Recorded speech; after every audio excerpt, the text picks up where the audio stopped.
அனைவருக்கும் வணக்கம். நான் உங்கள் நெடுமாறன் ராஜாங்கம். இனி நம்ம எந்த படத்தை பற்றி பார்க்க போகிறோம் அப்படின்னு சொல்லிட்டு பார்த்தோம்னா, மகாராஜா படத்தை வந்து டைரக்ட் பண்ணியிருக்காரு நித்திலன் சுவாமிநாதன். மகாராஜா படத்தில் வந்து முக்கியமான ஸ்டார் கேஸ்டிங்காக விஜய் சேதுபதி, நடராஜன், முனிஷ்காந்த், அப்புறம் அருள்தாஸ் மற்றும் பலர் வந்து நடிச்சிருக்காங்க.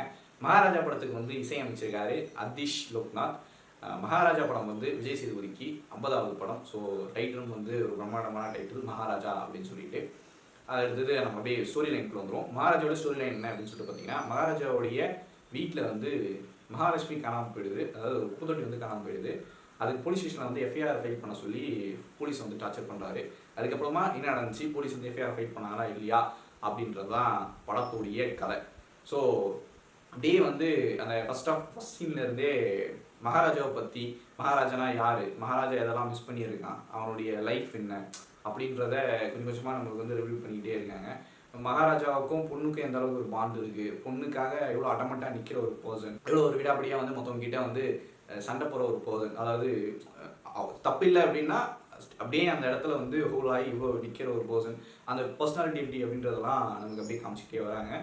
ஸோ போலீஸ் ஸ்டேஷனில் தான் வந்து முக்கால்வாசி ஃபர்ஸ்ட் ஹாஃப் மொத்தமே போகுது. அந்த ஃபர்ஸ்ட் ஹாஃப் முழுக்கமே சின்ன சின்ன காமெடிஸ், அங்கே இருக்கக்கூடிய அந்த கதையை திருப்பி திருப்பி சொல்கிறது, அதை யாருமே கேட்காம இது பண்ணுறது, ஒரு குப்பை தொட்டிங்க ஏன் இவ்வளோ தேரலாம் அப்படின்னு சொல்லிட்டு சொல்கிறது, அந்த குப்பை தொட்டிங்க இவர்களுடையான அந்த பாண்டை வந்து இவர் சொன்னது, இப்படி எல்லாமும் வந்து அப்படியே ஃபர்ஸ்ட் ஹாஃப் முழுக்க போய்கிட்டே இருந்துச்சு. பட் நமக்குமே வந்து அந்த டென்ஷன் வந்து எழுப்பிக்கிட்டே இருந்தாங்க. என்ன அப்படின்னு சொல்லி பார்த்தீங்கன்னா, ஒரு குப்பை தொட்டிக்கு இந்த மனுஷன் இவ்வளோ பண்ணுமா அப்படின்ற மாதிரி ஒரு ஒரு சின்னதாக ஒரு அட்டென்ஷன் வந்து நமக்கு வந்து கிரியேட் ஆகிட்டே இருந்துச்சு. ஏன் இவ்வளோ பண்ணுறான், ஏன் இவ்வளோ பண்ணுறான், ஏன் மகாராஜா அப்படி நடந்துக்கிறான், அந்த கேரக்டர் ஏன் இப்படி பண்ணுது அப்படின்றது வந்து இந்த டென்ஷன் வந்து நமக்கு பில்ட் பண்ணிக்கிட்டே இருந்தாங்க. அது ஒரு கட்டத்தில் ரொம்ப பெரிய சண்டையிலையும் போயிட்டு இருக்கு. அவ்வளோ ஒரு ஆக்ஷன் சீக்வன்ஸ், அவ்வளோ ஒரு கோவம், ஒரு குப்பை தொட்டிக்கு இவ்வளோ கோவமா அப்படின்ற அளவுக்கு வந்து இருக்குது. அந்த கதையை திரும்ப திரும்ப கேட்கும்போது எல்லாருக்குமே வந்து என்ன இது, எல்லாம் சுற்றி இருக்கிறவங்களாம் அப்படி தான் போயிட்டே இருக்கு. பட் அந்த அந்த இன்டர்வேஷன் வந்து இந்த பிரேக்கு ஏன் இப்படி பண்ணா அப்படின்ற அந்த பிரேக்ல இருந்து நம்மள அப்படியே நிற்க வச்சுட்டு அந்த 10 நிமிஷமும் அதை பற்றியே யோசிக்கிட்டே இருக்க வச்சுச்சு. ஏன் இப்படி பண்ணுறான், ஏன் மகாராஜா வந்து இப்படி பண்ணுறான், ஏன் இவ்வளோ கோவம் அப்படின்ற அந்த ஒரு கேள்வி மட்டும்தான் மனதில் ஓடிக்கிட்டே இருந்துச்சு. செகண்ட் ஹாஃப் வந்து உட்காந்த அப்புறமா அந்த கதை கண்டினியூ ஆகும்போது மொத்தத்துக்குமே ஆன்சர் கிடைக்குது. மகாராஜாவுடைய அவனுடைய இந்த பாஸ்ட் ஆகட்டும், இல்லை இப்போ நடந்துட்டு இருந்த இந்த ப்ரெசென்ட்டில் அவன் வந்து ஏன் இங்கே வந்து போலீஸ் ஸ்டேஷனில் வந்து உட்காந்துருக்கான், எவ்வளோ பிரச்சனை இருக்குது அப்படின்றது வந்து நமக்கு புரிய வரும்போது, இந்த கதையை இப்படியும் சொல்ல முடியுமா, இப்படி யூஸ்வலாக ஒரு பேட்டர்ன் இல்லாமல் இப்படியெல்லாம் ஒரு ஸ்கிரீன் ப்ளே பண்ணி நம்மளை இவ்வளோ டென்ஷனில் உட்கார வச்சு இவ்வளோ ஹைப்பை ஏற்றி அப்படியே அதுவும் விஜய் சேதுபதி மாதிரியான ஒரு பர்சனாலிட்டி மக்கள் செல்வம் வந்து ஆக்ட் பண்ணும்போது அது இன்னும் நம்ம வந்து ரொம்ப ரிலேட்டபுளாக இருக்கும். அப்படி அந்த கேரக்டராகவே விஜய் சேதுபதி மாதிரி அங்கே அவர் கொடுக்குற அந்த பொட்டன்ஷியல்லேருந்து அதனுடைய ஒரு சின்ன சின்ன எக்ஸ்பிரஷன்லேருந்து எல்லாம் இதுவாகட்டும், இல்லை மொத்த பேரும் அந்த ஹோல் டீமும் வந்து அந்த பர்ஃபார்ம் பண்ணுற விதமாகட்டும், இப்படி எல்லாத்தையுமே சேர்த்து கடைசியில் இதுதானா அப்படின்னு நமக்கு தெரிய வரும்போது முடியல. அந்த நெருங்க நெருங்க நெருங்க நெருங்க கிளைமேக்ஸ் நெருங்க நெருங்க வந்து கண்ணு கலங்கி அழதான் முடிஞ்சிச்சு. அந்த அளவுக்கு வந்து எனக்கு பயங்கர வந்து பெயின்ஃபுல்லான ஒரு இது வந்து கடத்திக்கிட்டே இருந்துச்சு.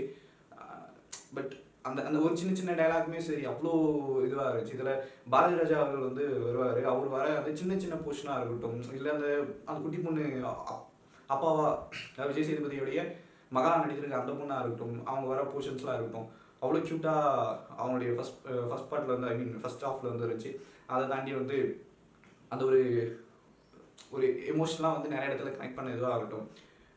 ஒட்டுமொத்தமாக படம் வந்து முடிஞ்ச அப்புறமா ஒன்று தான் தோணுச்சு. என்ன அப்படின்னா, இப்படி ஒரு கேரக்டர் இருக்குது அப்படின்னா அந்த கேரக்டருக்கு மகாராஜான்னு ஒரு பேர் இருந்துச்சுன்னா அது 100% பொருத்தமாக இருக்கும் அப்படின்ற அளவுக்கு வந்து தோணுச்சு. அந்த அளவுக்கு வந்து ஒரு பயங்கர டெப்த்தாக அதை வந்து கொடுத்துருந்தாங்க. ஸோ நித்திலன் அவர்களுடைய பழைய படம், அதாவது முதல் படமான குரங்கு பொம்மை 2017 வந்து ரிலீஸ் ஆகிருக்கு. விதாத் அவர்கள் வந்து நடிச்சிருந்தார். அதுலேயும் வந்து இயக்குனர் இமயம் பாரதிராஜா அவர்கள் வந்து நடிச்சாங்க. நேற்று தான் சரி இந்த படம் வந்து, அதாவது மகாராஜாவை பார்க்கறதுக்கு முன்னாடி அவருடைய ஃபர்ஸ்ட் படம் வந்து எப்படி இருக்குது அப்படின்னு சொல்லி, ஏன்னா எனக்கு பார்த்த ஞாபகம் கிடையாது, அந்த படத்தை நான் மிஸ் பண்ணியிருக்கேன் அப்படின்னு சொல்லிட்டு மறுபடியும் வந்து படம் வந்து பார்க்குறேன்.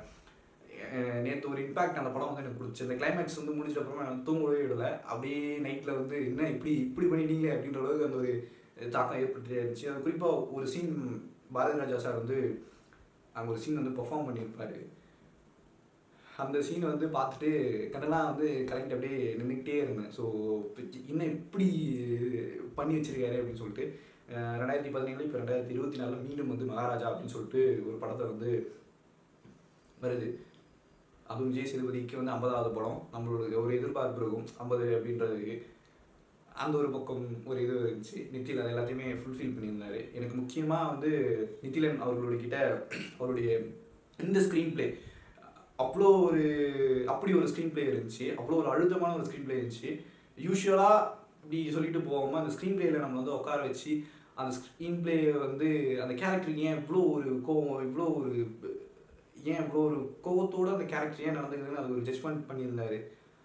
அது எல்லாமும் சொல்கிறதுக்கு வாய்ப்பே இல்லை. நீங்கள் படம் பார்க்கும்போது கண்டிப்பாக வந்து உங்களுக்கு அந்த ஃபீல் வந்து தெரியும். மகாராஜா வந்து கண்டிப்பாக போய் தேட்டரில் போய் பாருங்கள். தேட்டரில் போய் பார்த்துட்டு என்ஜாய் பண்ணுங்கள். அப்படியே அதே மாதிரி நித்திலன் அவர்களுடைய முதல் படமான குரங்கு பொம்மையும் வந்து பாருங்கள். ZEE5ல வந்து OTT தளத்தில் வந்து இருக்குது. அந்த படத்தை பார்த்துட்டு அவருக்கான அந்த அப்ரிசியேஷன் வந்து கொடுங்க. ஏன் அப்படின்னு சொல்லிட்டு பார்த்தோன்னா, விஜய் சேதுபதி அவர்களே வந்து சில இடங்களில், அதாவது இப்போது மகாராஜா ப்ரொமோஷன் அப்போ இன்டர்வியூ கொடுக்கும்போது சில இடங்களில் வந்து பதிவு பண்ணியிருந்தாரு. என்ன அப்படின்னா, அந்த அளவுக்கு வந்து மக்களிடையே வந்து வரவேற்பு இல்லை குரங்கு பொம்மைக்கு. அது வந்து எனக்கு வருத்தமாக இருக்குது அப்படின்ற மாதிரி அவர் சொல்லியிருப்பார். பட் இண்டஸ்ட்ரியில் நல்ல ஒரு டாக்கான இருந்த ஒரு படம் குரங்கு பொம்மை. ஸோ அந்த படத்தையும் வந்து பாருங்கள் அப்படின்னு சொல்லிட்டு எனக்கு வந்து கேட்டுக்கிறேன்.